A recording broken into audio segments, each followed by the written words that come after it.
محترم بزرگوں اور عزیز ساتھیوں، گزشتہ ہفتے آپ لوگوں کے سامنے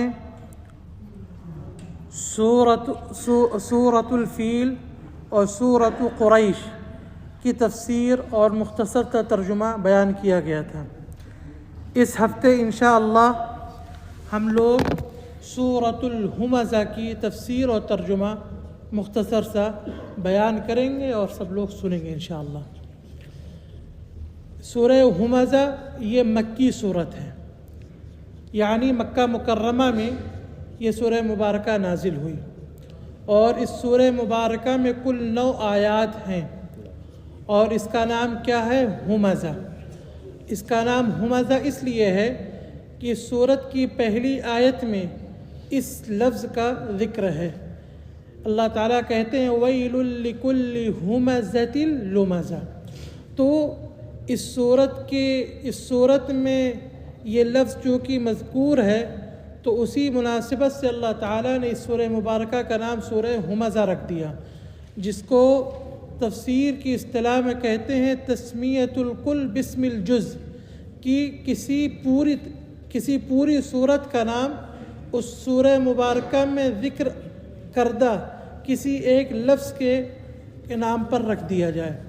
بہرحال اس سورہ مبارکہ میں اللہ تعالیٰ نے 3 بڑے بڑے گناہوں کا ذکر کیا ہے، اور ان کے مرتکبین اور جو لوگ ان گناہوں میں ملوث ہیں ان کو اللہ کی طرف سے کیا سزائیں ملیں گی، اور اگر انہوں نے توبہ نہ کی تو وہ کیسی سزاؤں سے دوچار ہوں گے، ان کے لیے کیسا عذاب اللہ تعالیٰ نے تیار کیا ہے، وہ اللہ تعالیٰ نے سورہ مبارکہ میں بیان کیا ہے۔ ساتھی اور آگے آ جائیں جزاکم اللہ۔ دینی مجلس کے آداب میں سے ہے کہ جتنا مل کر بیٹھیں گے اور کہنے والے کے جتنا قریب بیٹھیں گے اتنا فائدہ ہوگا۔ یہ تو قرآن کی تفسیر ہے نا۔ وہ 3 گناہ کیا ہیں؟ سب سے پہلے یہ سنیے۔ ان 3 گناہوں کا نام ہے، ایک کا نام ہے حمز، ایک کا نام ہے لمز، اور ایک کا نام ہے جمع مال۔ یہ تو عربی میں ہو گیا، اس کو آسان لفظوں میں حمز کہتے ہیں کہ کسی کے منہ پر کسی کی برائی کرنا، یعنی ہم آپ کے منہ پر آپ کی برائی کریں، ٹھیک ہے؟ کسی کے منہ پر کسی کی برائی کرنا، کسی کو طعنہ و تشنیع کرنا، کرتے کہ نہیں کرتے لوگ؟ طعنے دیتے کہ نہیں دیتے؟ یہ ایک گناہ، اس کو کیا کہتے ہیں عربی میں؟ جو اس صورت میں ذکر ہے اس کو کیا کہتے ہیں؟ حمز کہتے ہیں۔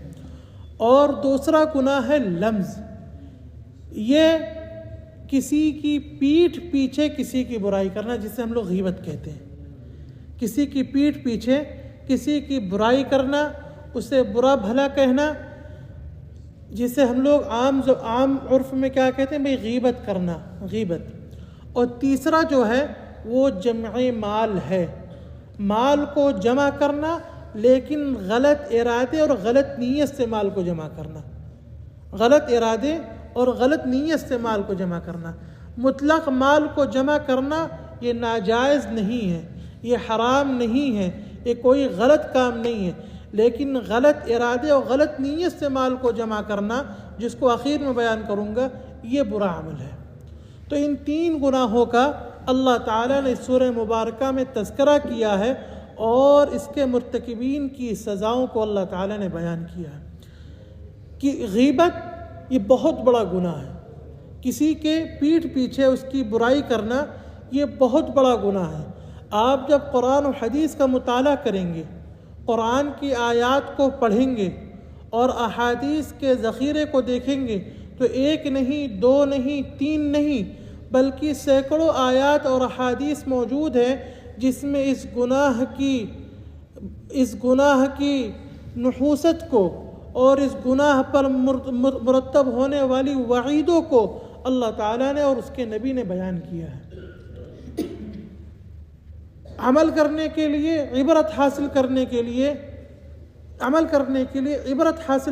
لیے ایک آیت اور ایک حدیث کافی ہے۔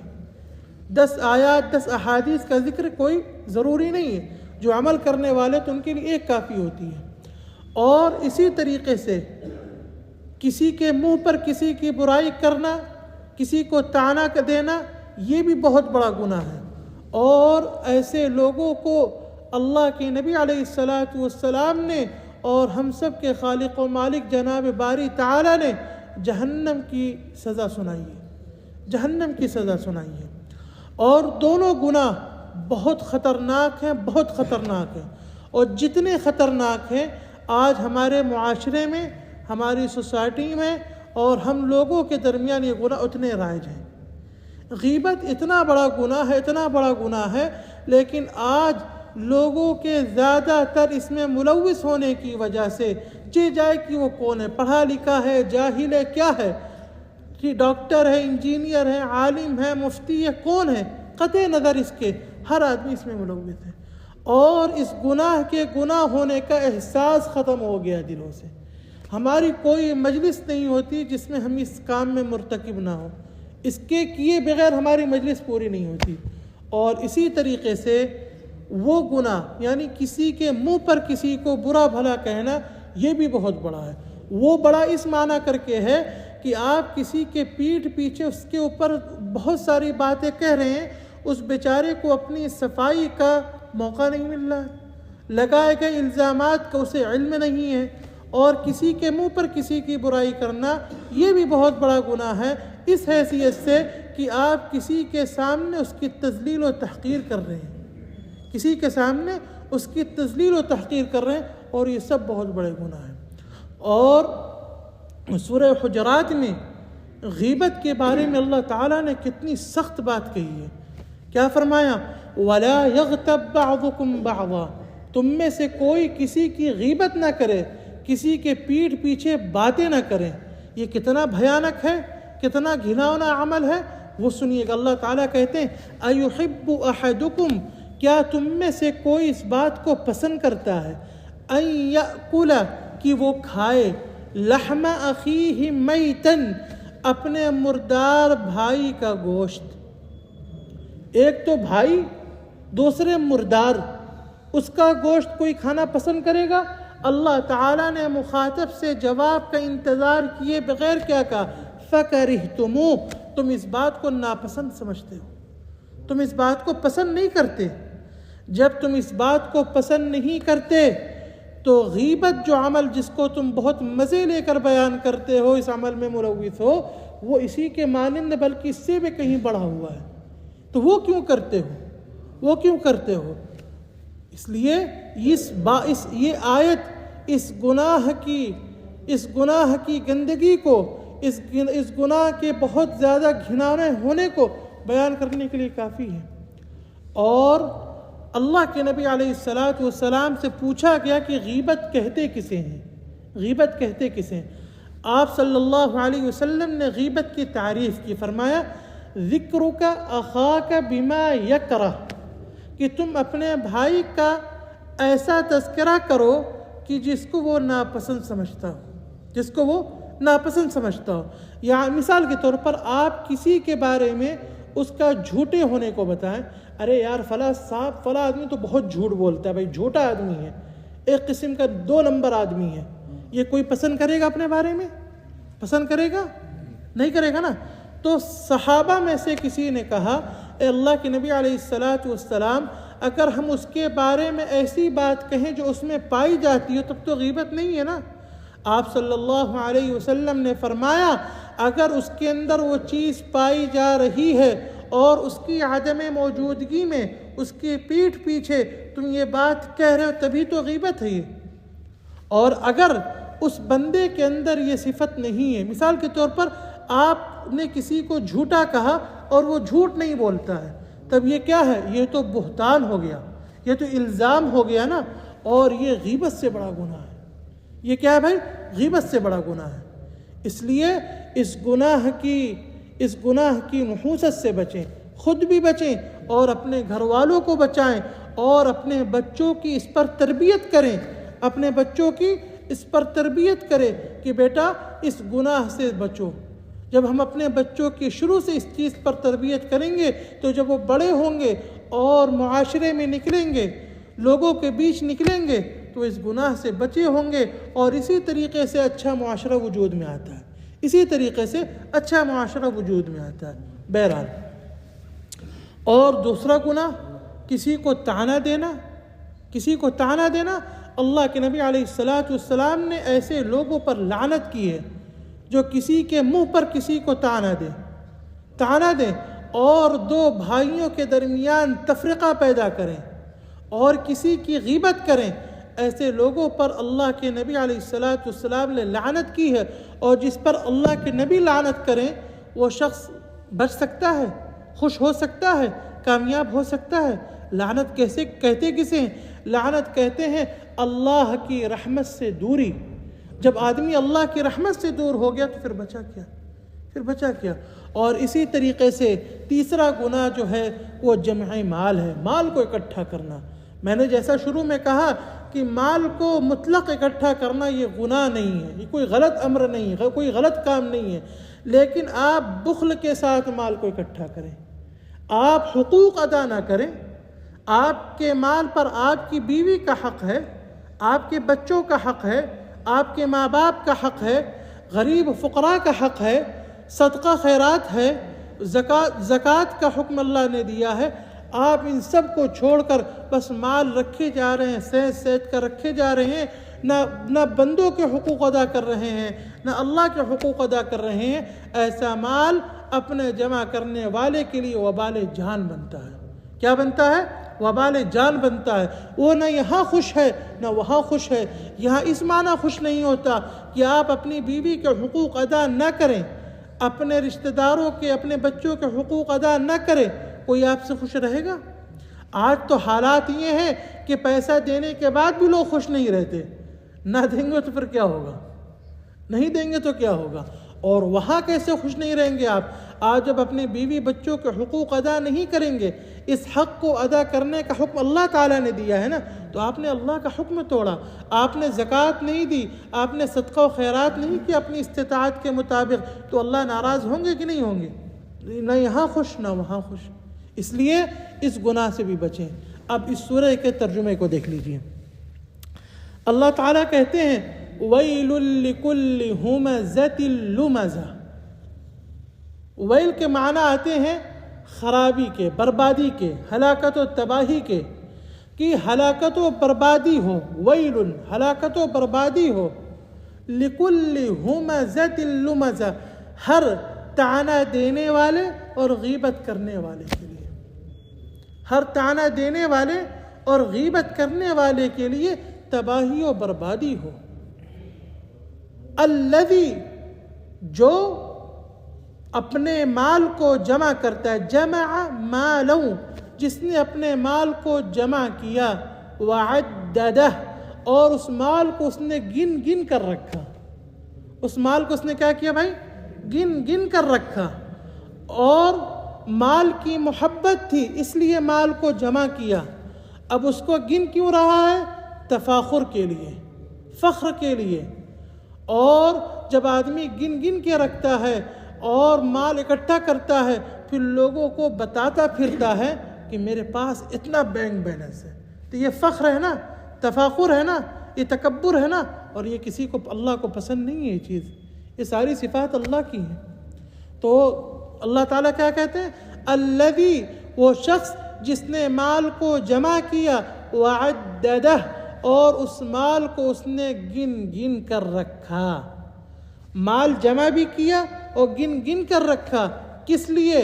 یحسب وہ گمان کرتا ہے، وہ اس سوچ میں ہے، اس فہم میں ہے، اس غرور میں ہے، ان مالہ اخلدہ کہ اس کا مال اس کو ہمیشہ ہمیش باقی رکھے گا، کہ وہ سوچتا ہے کہ میرے پاس مال رہے گا، مجھے کوئی چیز نقصان نہیں پہنچائے گی، مجھے کوئی چیز خطرے میں نہیں ڈالے گی۔ یحسب وہ یہ سوچ کر مال کو اکٹھا کر رہا ہے، جمع کر رہا ہے کہ انما لہو اخلدہ کہ اس کا مال ہمیشہ ہمیش اس کے پاس رہے گا، یا اس کا مال اس کو ہمیشہ ہمیش باقی رکھے گا۔ کلا، آگے اللہ تعالیٰ کہتے کلا کلا یہ عربی میں آتا ہے کسی چیز کو شدت سے انکار کرنے کے لیے، ہرگز نہیں، کلا ہرگز نہیں، لَيُنبَذَنَّ فِي الْحُطَمَةِ، لَيُنبَذَنَّ یہ عربی میں تاکید کا صیغہ ہے کہ لام تاکید بانون تاکید ثقیلہ، اس کا ترجمہ ہوگا ضرور بالضرور. کیا بھائی؟ ضرور بالضرور، وہ جھونک دیا جائے گا، ڈال دیا جائے گا، فی الحطمہ جہنم میں، رود دینے والی، توڑ پھوڑ کر دینے والی میں.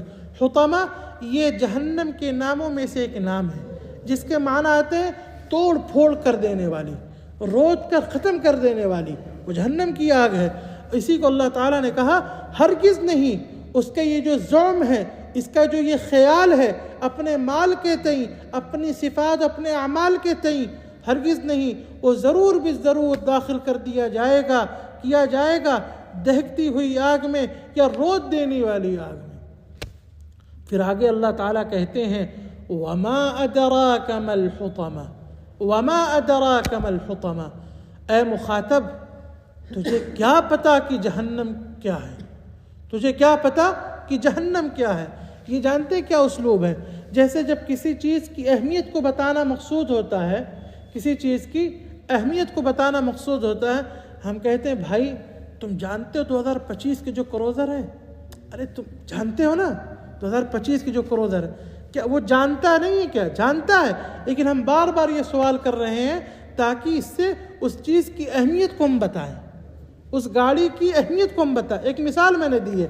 اسی طرح اللہ تعالیٰ کہتے ہیں وَمَا أَدْرَاكَ مَا الْحُطَمَةُ، تمہیں پتہ نہیں وہ توڑ پھوڑ کر دینے والی کیا ہے، وہ رود دینے والی کیا چیز ہے. پھر آگے اللہ تعالیٰ خود اس کا تعارف کراتے ہیں. کیا کہا؟ نار اللہ الموقدہ، نار اللہ الموقدہ. یہاں اللہ کی طرف آگ کی نسبت کی گئی، آگ کی نسبت کی گئی. یہ اس آگ کے خطرے کو اور اس کی خطرناکی کو، اس کے بھیانک پن کو اللہ تعالیٰ نے بیان کیا ہے. کیا؟ نار اللہ الموقدہ، جہنم یہ اللہ کے حکم سے لگائی ہوئی دہکتی ہوئی ایک آگ ہے. اللہ کے حکم سے اور اللہ کے حکم سے لگائی ہوئی دہکتی ہوئی ایک آگ ہے. کیا کیسی آگ ہے، کتنی خطرناک ہے؟ اس آگ کی صفات سنیے. التی تطلع علی الافئدہ، جو اس میں جائے گا، جو لوگوں کے سینوں تک پہنچ جائے گی، جو لوگوں کے سینوں تک جھانک لے گی.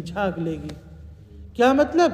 کہ آگ اتنی خطرناک ہوگی، اتنی خطرناک ہوگی، جب کوئی اس میں ڈالا جائے گا تو وہ آگ سیکنڈوں کے اندر انسان کے دل کو، انسان کے سینے تک پہنچ جائے گی، سیکنڈ کے اندر.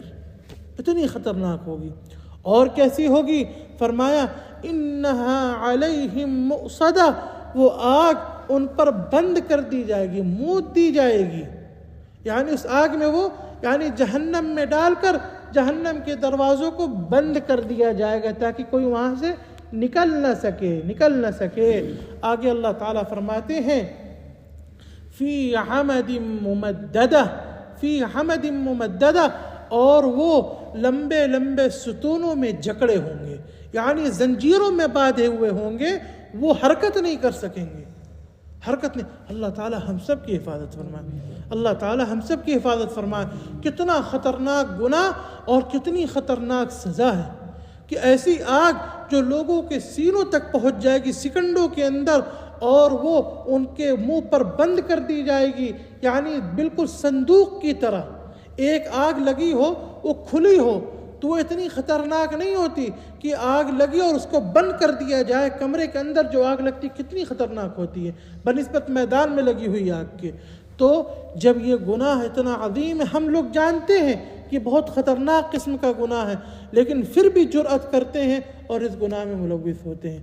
یہاں اللہ تعالیٰ نے جہنم کی آگ کی یہ صفت بیان کی کہ وہ لوگوں کے سینوں تک سیکنڈوں میں پہنچ جائے گی اور ان کے دلوں پر اثر انداز ہوگی. یہ تو دنیا کی بھی آگ تو یہ کرتی ہے، لیکن فرق کیا ہے میرے بھائیوں؟ فرق یہ ہے کہ دنیا کی آگ میں جب کوئی جاتا ہے، کہیں جلتا ہے، کہیں پھنستا ہے، کسی کو ڈالا جاتا ہے تو آگ سینے تک پہنچے کہ اس سے پہلے آدمی مر جاتا ہے. آدمی کیا ہوتا ہے؟ مر جاتا ہے، لیکن جہنم میں موت نہیں آئے گی بھائی۔ وہ چاہیں گے، آرزو کریں گے کہ میں مر جاؤں، مجھے موت آ جائے، لیکن آرزو کرنے کے باوجود بھی انہیں کیا ہے؟ موت نہیں آئے گی، انہیں موت نہیں آئے گی۔ لہذا آج کے اس درس سے ہمیں جو سبق ملتا ہے وہ یہ کہ ہم اپنی زبان کی حفاظت کریں، ہم اپنی زبان کی حفاظت کریں، غیبت سے، چغل خوری سے، طعن و تشنیع سے، الزام تراشی سے، بہتان تراشی سے ہم اپنی زبان کو محفوظ کریں۔ اور اسی طریقے سے اگر اللہ تعالیٰ نے مال دیا ہے تو اس مال میں جن لوگوں کے حقوق ہیں اس کو ادا کریں، اپنے بیوی بچوں پر خرچ کریں، اپنے ماں باپ پر خرچ کریں۔ اللہ تعالیٰ نے جتنی استطاعت دی ہے، ریال 2 ریال 8 آنا جتنی استطاعت دی ہے، اس اعتبار سے صدقہ و خیرات کریں، اللہ کے غریب و مسکین بندوں کا بھی خیال کریں۔ اور نہ کرنے کی صورت میں یہ جو اس سورہ مبارکہ میں جو عذاب کا تذکرہ کیا گیا ہے اس کو یاد کر لیں، سوچ لیں، اور ہم میں سے کوئی شخص یہ نہیں کہہ سکتا کہ ہم اس عذاب کو برداشت کر سکتے ہیں۔ جب نہیں برداشت کر سکتے ہیں، ہم نہیں اس کی طاقت رکھتے ہیں، تو پھر ہم ان اعمال سے بچتے کیوں نہیں؟ اللہ تعالی ہم سب کو کہنے سننے سے زیادہ عمل کرنے کی توفیق عطا فرمائے۔ سبحانک اللہم بحمدک، نشہد ان لا الہ الا انت، نستغفرک ونتوب الیک۔ سبحان ربک رب العزۃ عما یصفون، وسلام علی المرسلین، والحمد للہ رب العالمین۔ جزاکم اللہ۔